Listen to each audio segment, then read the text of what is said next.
ラリルレロラリルレロリンゴを食べるラクダの冷蔵庫机の蓋をきれいに拭いた月の深い岸で二人きり頑張る学生がしっかり勉強する頑張る学生がしっかり勉強する That's just me practicing my pronunciation. I really see a benefit to it. I got these sentences from ChatGPT. They're supposed to help me with the sounds that I struggle with, which used to be K. I think right now K is not really that bad. Probably the Japanese I tend to pronounce it with more of a Polish kind of accent, which is more like U. This type of exercise, whether that be tongue twisters, whether it be just a sentence that you get from ChatGPT, I think that every single person studying a language or speaking a language at all, in general, should do. It warms you up so good.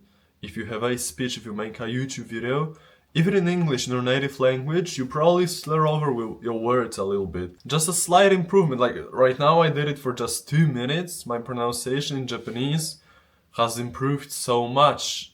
Not in the sense of actually my skill level went up, but my performance, my current performance right now, if I were to speak Japanese to somebody right now, I would articulate my words way better just because I've already warmed up my articulators. Articulators are the places in your mouth, like teeth, tongue, soft palate, hard palate, lips, place in your mouth that you use to make consonant sounds. When it comes to vowels, how your vowels sound is a problem of your tongue placement in your mouth. Is it up, is it down, is it further, is it closer to teeth or further back? And how your mouth is shaped in general. I just learned this stuff at uni studying linguistics. It's more of a theory than something that you should actually learn to memorize. If you actually want to improve your pronunciation, you should focus on the sounds and not on the kind of theory details, looking at all the graphs of the vowels in languages or looking at the IPA alphabet when it comes to English, for example. Just listen, and with enough listening, really listening to your own voice, you will be able to finally pick up on all of your mistakes. Right now I'm just practicing Japanese pronunciation because I'm going to Japan soon, and just because it's way easier for me at least than the English pronunciation. And I've never actually paid much attention to the way I speak, both in English and in Japanese. Only the last year I've actually realized that I have a lot of room for growth, and so I started obsessing about it. And I feel, even though my English pronunciation has already improved by me doing shadowing in English, my plan is, let me first get a native Japanese pronunciation,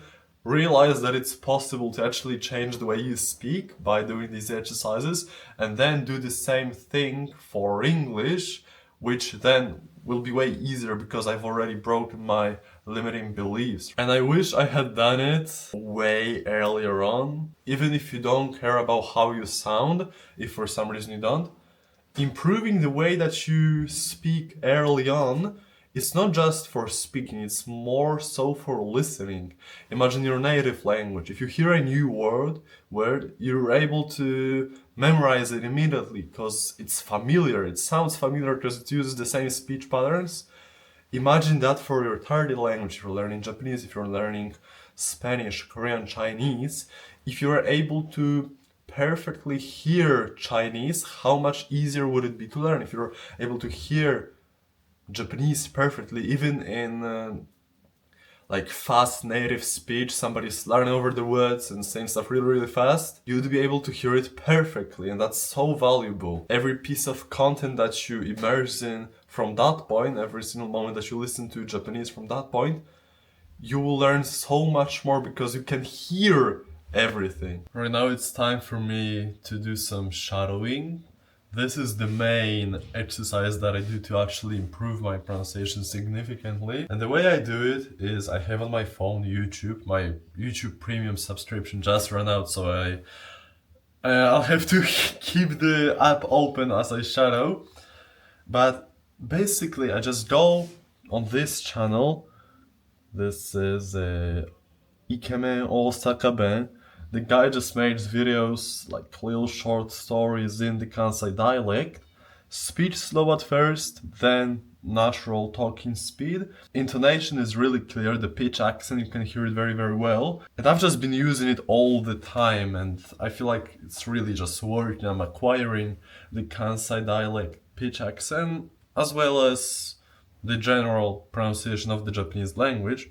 I don't think the guy even is Japanese, like look at him, he's white, but I'm pretty sure he's a native speaker. Maybe he moved to Osaka as a kid or something. But yeah, I listen to it slow, repeat it like 0.1 second after he says it, and I try to get it as close to the way that he pronounces it as possible. Then I just follow the video. When it comes to faster speech, I also try my best to keep up with it. I do it for like 20 minutes to half an hour, which is probably quite a long to just be walking around your room and listening to a YouTube video, but I find it quite fun. I find it really cool to hear my own voice sound almost native, even though I wouldn't be able to say it if I didn't have the audio playing in my ears. It's still really cool, like really encouraging, like wow, if I just keep up trying to perfectly imitate this speaker, this is how I will sound like naturally, effortlessly, on autopilot. And after I'm warmed up with shadowing for like 20 minutes, after I've done a couple of those short stories, I make a video because I monitor my improvement every single day, and I upload the video on Instagram. It's been getting quite a lot of views, like, for some reason, and I've not actually seen anybody only focus on their accent. It was people do interviewing people in Japan and become fluent in Japanese, of course that also works, but I think with an accent, it's such clear, visible or hearable difference. I just had to make it like a series on Instagram. It's day 7 today. I've already done so much progress. Bro, I'm just distracted. I'm not even clicking on the right video. プライバシーのことちゃん。プライバシーのことちゃんと学べよ。の時間を自由に自分でコントロールする。どの仕事を受けて、どの仕事を受けへんか自分で決める。これやねん。俺の求めてる人生は。自分が自分の上司になってから心も体も健康なったで。朝ヨガのグループ行ってその後読書会。ランチはフェアトレードのコーヒーとオーガニックのサラダ。午後は集中して仕事して、夜は映画鑑賞。フリーランサーには自己アピールも最近関西流行ってんで、ノマドワーカーとかフリーランサーいう働き方も結構人気だし、嫌な上司に人生振り回される生き方はもう古い。好きなとこで好きな時に仕事するんが21世紀の仕組みの生き方やろう。てなわけで俺はフリーランサーになった。スタバでフラペチーノ飲みながらシュラン大学の卒論執筆大数の仕事する。自分の時間を自由に自分でコントロールする。どの仕事を受けて、どの仕事を受けへんか自分で決める。これやねん。俺の求めている人生は。自分が自分の上司になってから心も体も健康になったで。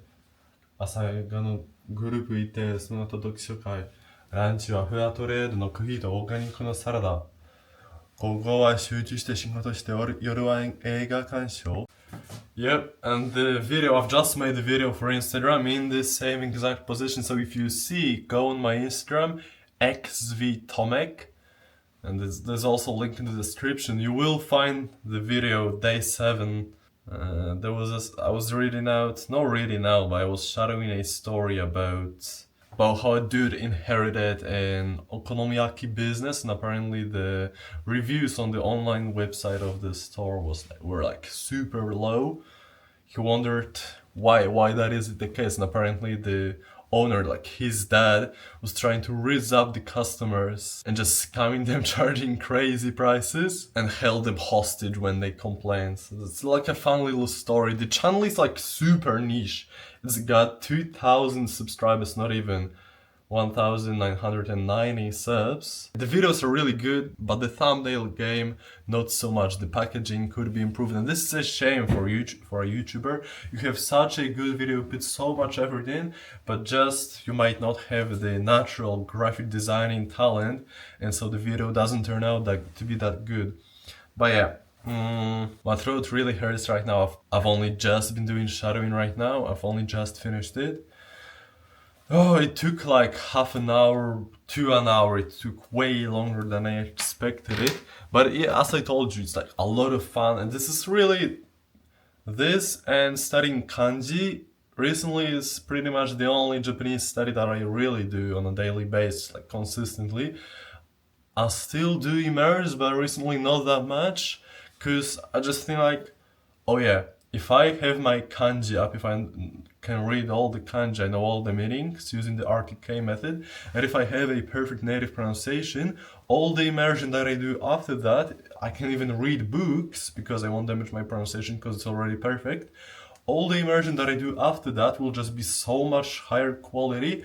So this is like an investment that I'm making right now. My progress is a little bit slower. I spend a lot more time on those mundane activities. I don't enjoy that much content. But after that, the return will be huge. It will be so worth it. When I go to Japan, when I speak to people with a perfect pronunciation, it'll just be amazing. I can make videos on Instagram just showing up, just speaking with a native accent and shocking Japanese people. Because if you speak Japanese, if you speak the language like, oh damn, yeah, they will compliment you. But the pronunciation is what really just, that's where you can have the edge. That's where you can really shock people where they really assume that you're not just a random guy traveling here learning the language, you're actually deep in the culture. Because even if you speak perfectly, if you have an accent, like me in English and still in Japanese, people are going to have this unconscious bias. People are going to assume things, treat me not necessarily worse, but just assume that, oh, I'm still learning. And the fun thing is that even if you don't speak the language, but somehow you have a perfect native pronunciation, you can already shock people so much. Like I know this one Japanese girl who I met on Omegle, and she like just said something to me. I was like, whoa, wait, are you actually Japanese? She doesn't have like a perfect English. She doesn't even have like a very, very high level, but her accent for some reason is like really, really good, like native level. And the fact that she can just pull up speaking with a near native English accent is already way more impressive and way more rewarding for her also than if she just knew the grammar, the vocab. That's why I'm really focusing on it right now. I had to learn it. I had to learn the importance of having a good accent. And yeah, this is just the next step on my language and even self-development journey. If I improve the way I speak, I kind of become a different person. Definitely from your perspective as a viewer, but also in my head I hear myself sound native and like my confidence is way higher. So subscribe to this channel. I'll be doing way more vlogs of this vlog style of content because my friend just recommended it to me. I want to try out this new niche, kind of, not really a niche, but this new format. Follow the journey, Japan vlogs, it will all be here on this channel and me sharing my insights, the stuff that I learned along the journey to become like just a based Japanese speaking foreigner, like a literal anime character. I kind of look like an anime character. It happened before I even knew it. I just started wearing this headband also. But my hair is crazy, like look at this shit. People have been commenting on it all the time when I go on Omegle, when I speak to people online. It's like, yo, I just got used to it, but apparently it's like really, really crazy. Yeah. Subscribe and see ya.